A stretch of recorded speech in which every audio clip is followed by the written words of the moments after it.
Police station ఎదుట MP Avinash Reddy ఆందోళన చేపట్టారు. కడప జిల్లా పులివెందుల నియోజకవర్గంలోని లింగాల పిఎస్ వద్ద రైతులతో కలిసి ధర్నా చేశారు.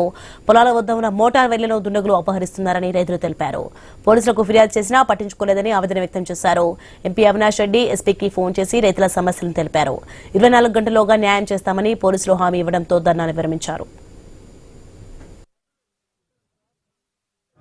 కోమనూతుల గ్రామానికి సంబంధించిన ఒక రైతు పురుషోత్తం రెడ్డి భార్య ఈ అక్కకు సంబంధించిన పొలంలో దాదాపు 1000 మీటర్ల కేబుల్ అంటే దాదాపు మీటర్ 250 రూపాయలు అయితే ఉంది కేబుల్ కొనాలంటే. అంటే 2.5 లక్షల రూపాయల కేబుల్ దోపిడీకి గురైంది, దొంగతనానికి గురైంది. మరి ఎవరు ఆ నష్టాన్ని పూడుస్తారు? మరి ఇవాళ రైతుల తరపున ఇక్కడ ఉన్న ఎస్హెచ్ఓ గారి దృష్టికి కూడా ఈ సమస్యను తీసుకెళ్లడం జరిగింది.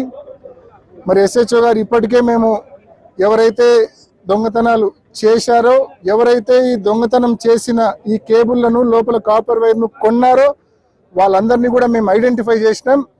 తప్పకుండా ప్రతి రైతుకు కూడా, నష్టపోయిన ప్రతి రైతుకు కూడా రికవరీ చేయించే కార్యక్రమం చేస్తామని చెప్పి ఎస్హెచ్ఓ గారు మా అందరికి కూడా హామీ ఇవ్వడం జరిగింది. కోమనూతుల గ్రామానికి